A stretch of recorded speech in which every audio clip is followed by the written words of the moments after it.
Why are you killing my brother? In response to the shocking statement from my 4-year-old daughter, my sister-in-law, who had come to visit, grimaced. It had been a week since our 6-year-old son went missing after school. Despite our desperate search efforts, he remained unfound, and there were no eyewitness accounts. The police investigation was also proving difficult. However, our daughter, who possessed a mysterious ability to uncover other people's secrets, was now glaring at my sister-in-law. What on earth is going on? I asked, dumbfounded. But the next moment, my sister-in-law uttered words that were beyond belief. I am Olivia Brown. I'm a 35-year-old homemaker. My husband, Michael, who is 1 year older, and I led peaceful days together. Our lives revolved around our 6-year-old son, Liam, and our 4-year-old daughter, Emma. There were times when Liam's mischievous behavior was hard to handle, or when Emma wouldn't stop crying, but even so, meeting these two brought me immense happiness. They were our treasures. And so, I spent each day smoothly with my kind husband and adorable children. However, there was one concern that weighed on me.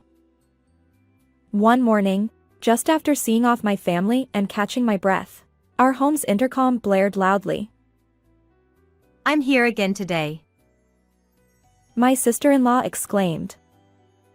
I hurriedly opened the door, only to find my sister-in-law, heavily made up and dressed in flashy clothes, shouting. And this house looks dirty again. She added. I was planning to clean up. I replied. Always with the excuses. She retorted. Come on, you have a guest. Serve some tea. She lounged on the sofa, remote control in hand, and started watching TV as if she owned the place. Internally, I let out a sigh. My constant source of frustration was my 45-year-old sister-in-law, Lisa. She lives alone nearby and seems to have taken a dislike to me. She frequently visits our home, complaining and poking around before leaving. Lisa once remarked. Olivia, you look older again. Despite the 10-year age difference, I appear younger, don't I? When I reluctantly brought her tea and snacks, she laughed without a word of thanks, mocking my appearance. She often taunted me, confident in her own looks. Admittedly, I don't bother with makeup like Lisa does, nor do I have much interest in fashion. Still, being consistently looked down upon didn't sit well with me. I've confided in my husband about these incidents, and he tries to address her. Michael, who originally had a calm personality, seems to have clashed with his sister since childhood, and it's said that nothing he says gets through to her. Frankly, it's more than just a nuisance. Unaware of my inner turmoil, she lounged comfortably in our home and then set her sights on a nearby jewelry box. What's this? You actually have good taste. She exclaimed. Oh. That's the necklace Michael gave me as a wedding gift. I replied. Well, well. So it was originally purchased with our family money. I'll take it. She declared. Wait a minute. Unfortunately, I had taken it out because I planned to wear it, but now I regret my decision. Before I could stop her, she snatched away my precious necklace. It wasn't the first time she'd claimed my belongings, asserting that they suited her better. As she confidently walked away, I watched her retreating figure, my brow furrowed. Despite her troublesome behavior, Lisa, my sister-in-law, was still part of my family. I harbored a faint desire for a better relationship, but at that moment, I couldn't assert myself against her. However, on one particular day, due to Lisa's actions, a surprising revelation unfolded in our home. It happened when Emma returned from kindergarten as usual. Mom, Something terrible happened. Aunt Lisa took money from your wallet. As a generally quiet child, Emma's statement caught me off guard. I checked my wallet, half in disbelief, even if it might have been a joke. Lo and behold, the $200 I had placed inside was missing. Why would you know that the money is gone? I asked, astonished, peering into Emma's face. The reason for my surprise was that Lisa had indeed visited our home unannounced earlier. But she left just as Emma arrived, meaning they were in the house together for a mere few seconds. Even if my sister-in-law had taken the money, there was no way Emma could have witnessed the act. Perplexed, I patted my daughter's head as she proudly declared, Mom, I can see everyone's secrets. Remember when you secretly ate ice cream while we weren't looking? According to her, she could discern hidden truths just by looking at someone's face. It was an unbelievable claim, yet Emma seemed to have evidence, accurately guessing my secrets one after another. I have no idea when this started, but Emma possessed an inexplicable power. I marveled. That's incredible. To think such abilities exist.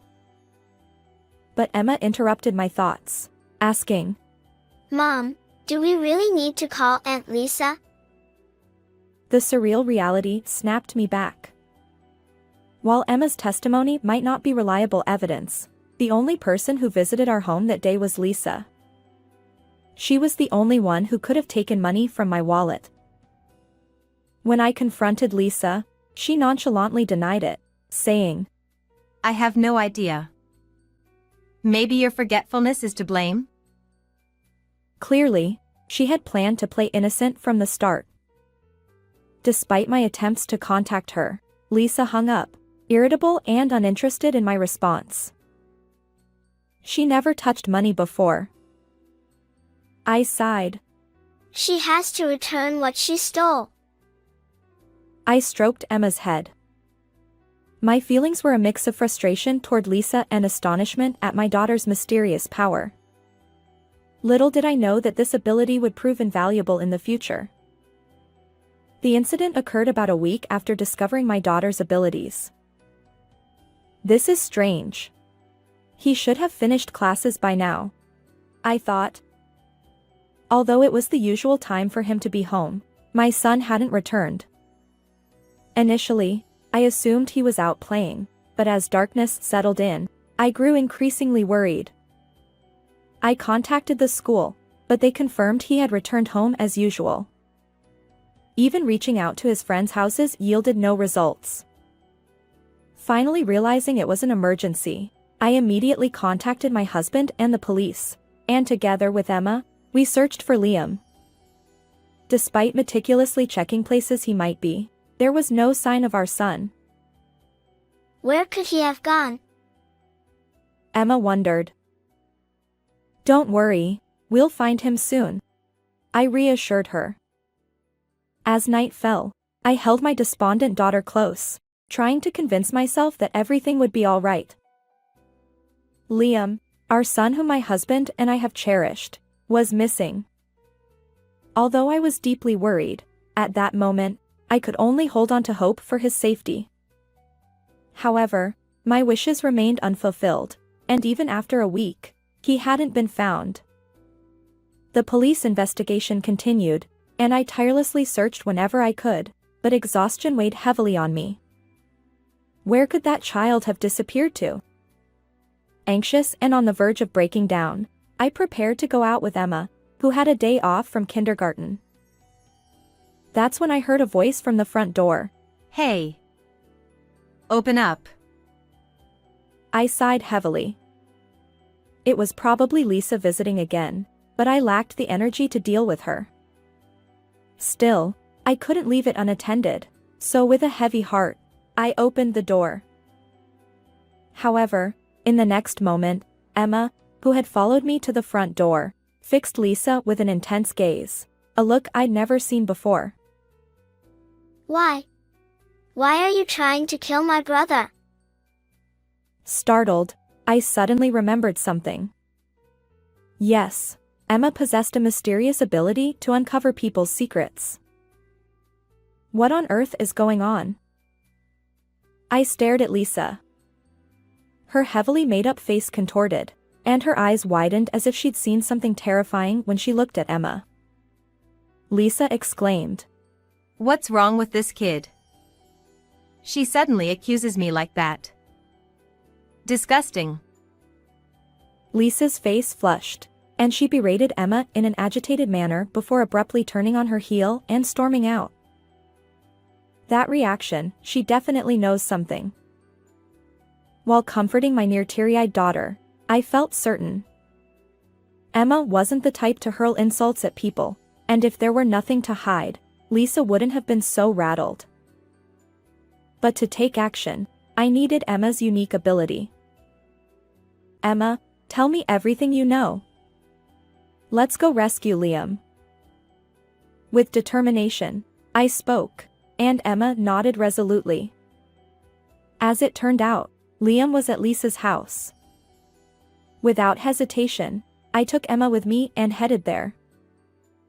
Afterward, it seemed my sister-in-law had gone out somewhere, and luckily, there was no car. Following Emma's advice, I found the spare key hidden in the mailbox, successfully infiltrating the house. Emma and I hurriedly searched every room.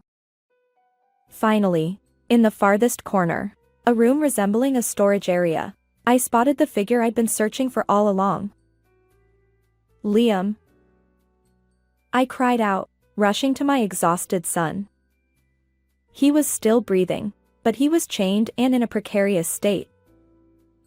How could this happen? I won't forgive her.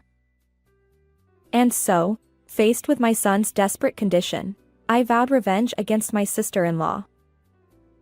And then, a few hours later that night, I stood alone in front of Lisa's house, waiting for her return. My heart overflowed with anger after discovering my son. While I had overlooked some things because she's my sister-in-law, having her target my precious child was unacceptable. For Liam's sake, and because of the fear he'd endured, I felt justified in confronting her. Why are you here? Shortly afterward, Lisa, carrying a large paper bag, probably from shopping, arrived home in her car. Unable to contain myself, I confronted her. Why would you do something like that to my son? Lisa stammered, taken aback. He was chained up in this house. Explain yourself. As I glared at her, memories of a few hours earlier flooded my mind. Afterward, I managed to break the chains and rushed Liam to the hospital. Shockingly, the diagnosis revealed that he had been neglected for a week without proper food or water. The doctor said that if we had found him even slightly later, he might not have survived. Without Emma exposing Lisa's secret, I would never have seen my son again. How could anyone do such a thing to a child? I fumed. What are you talking about? I had no idea any of this was happening. But even now, Lisa seemed intent on denying everything, avoiding eye contact. Unyielding in my anger, I confronted her. You had motives, didn't you? Stealing from my wallet wasn't enough? I thrust several envelopes at her, reminders of debts she owed. Her eyes widened in shock. You see, I had learned about her secret from Emma. Auntie has changed her appearance, so she doesn't have money. I knew Lisa loved designer items and had recently turned to plastic surgery. As a result, she'd burned through her money, leaving her in dire straits. Her theft from my wallet was likely driven by desperation. After finding Liam, we discovered a stack of overdue notices in her house, confirming our suspicions. Did you plan to demand ransom? I asked. Why are you in my house without permission? First, you harmed my son. Just so you know, Emma has a mysterious ability. Lies won't work. Everything will be exposed. Now confess. I raised my voice to match her growing agitation. Suddenly, Lisa clenched her lips and fell silent. Whether she believed in Emma's power or not, perhaps the shocking words, "Why are you killing my brother?" echoed in her mind. You. It's all your fault. You took everything from me, even my money. After a few seconds of silence, she finally spilled the truth. According to her, drowning in debt and unable to pay rent, Lisa first sought help from my parents-in-law. But knowing her spending habits, they turned her away, saying they had no money to spare. But they bought clothes and toys for your kids. Lisa protested. Those are completely different matters. I retorted. Enough. It's because of that child that I can't lend you money. Lisa's words left me speechless. Unbelievably, she blamed her inability to borrow money on my son and daughter. She'd pushed her lack of credibility onto them. So, I thought if I got rid of your children, they'd lend me money. Lisa's face reddened as she shouted. I trembled with anger, facing her defiant outburst. It appears that Lisa had intended to harm our son after the search efforts had dwindled. Perhaps, if things went well with Liam, she planned to target our daughter as well. The fact that she was willing to jeopardize our precious children's lives for her own appearance enhancement was unforgivable. You're despicable. Always thinking about yourself. That kind of mindset is why no one will help you. I shouted in anger, but it seemed Lisa hadn't given up on escaping. Despicable? Well, while I'm at it, I might as well silence you here too. In the next moment, Lisa glared at me and lunged forward. However, I hadn't come here without a plan. Instinctively bracing myself, I heard a stern voice from my pocket. Don't move. What? Who?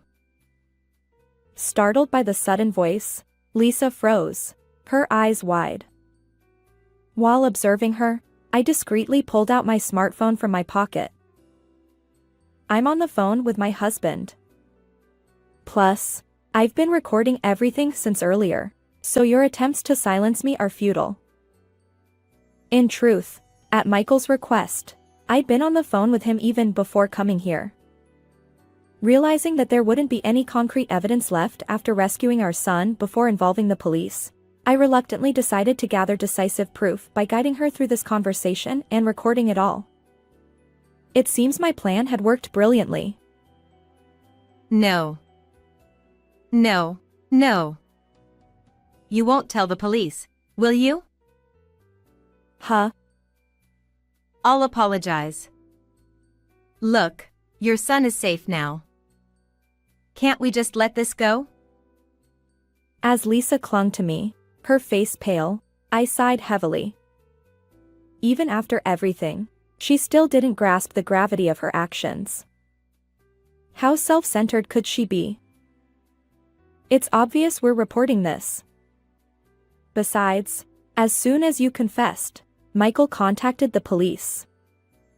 They should be arriving soon.